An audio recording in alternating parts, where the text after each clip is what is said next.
தமிழக சட்டப்பேரவை வாக்கு எண்ணிக்கையில் தளபதி விஜய் அவரோட தாவேகா கட்சி கிட்டத்தட்ட 108 இடங்களை பிடிச்சு இப்போ அவங்க தான் ஆட்சி அமைக்கிறது உறுதியாயிருக்குது. டிஎம்கே 73 இடங்களையும் ஏடிஎம்கே 53 இடங்களையும் கைப்பற்றி 2வது அப்புறம் 3வது இடத்துல இருக்காங்க.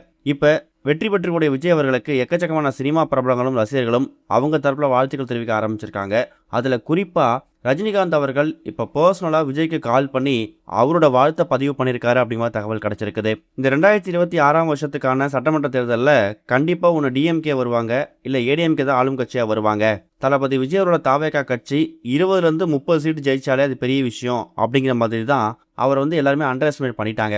ஆனால் தமிழக அரசியலில் விஜய் அலை அப்படின்னு சொல்கிறத விட விஜய் சுனாமி அடிச்சிருக்கு அப்படின்னே சொல்லலாம். கிட்டத்தட்ட 108 இடங்களை கைப்பற்றி இன்னும் ஒரு 10 இடங்கள் இருந்தால் பெரும்பான்மை காமிச்சு முதலமைச்சராக ஒரு பதவியேற்க முடியும் அப்படிங்கிறதும் சொல்லப்போனால் மே 7ஆம் தேதி நேரு உள் விளையாட்டு அரங்கில் தளபதி விஜய் அவர்கள் முதலமைச்சராக பதவியேற்க போகிறது உறுதியாக இருக்குதான். காங்கிரஸ் உட்பட எக்கச்சக்கமான கட்சிகள் அவருக்கு ஆதரவு தரத்துக்கு ரெடியாக இருக்காங்க.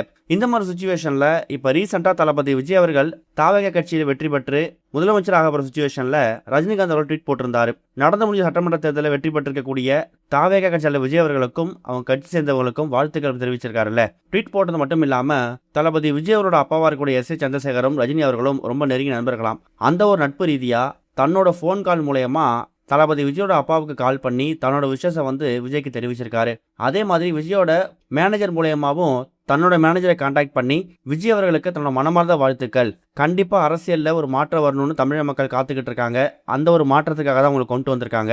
நீங்கள் மாற்றம் தர்றீங்களோ இல்லையோ தயவு செஞ்சு ஏமாற்றத்தை கொடுத்துடாதீங்க. உங்களை நம்பி ஓட் போட்டிருக்கக்கூடிய இந்த 1.5 கோடி மக்கள் கண்டிப்பாக நீங்கள் ஏதோ ஒரு மாற்றத்தை கொண்டு வருவீங்க நம்புறாங்க. அந்த மாற்றத்தை கொண்டு வாங்க அப்படிங்கிற மாதிரி தன்னால் முடிஞ்ச அளவுக்கு வாழ்த்துக்களையும் அன்பையும் தளபதி விஜய் அவர்களுக்கு ரஜினி அவர்கள் ஷேர் பண்ணியிருக்காராம். ட்வீட் போட்டது மட்டும் இல்லாமல் தன்னோட ஃபோன் கால் மூலயமாவும் அவர் வாழ்த்து தெரிவித்த விஷயம் இப்போ அரசு வட்டாரத்தில் பரபரப்பை ஏற்படுத்தியிருக்குது.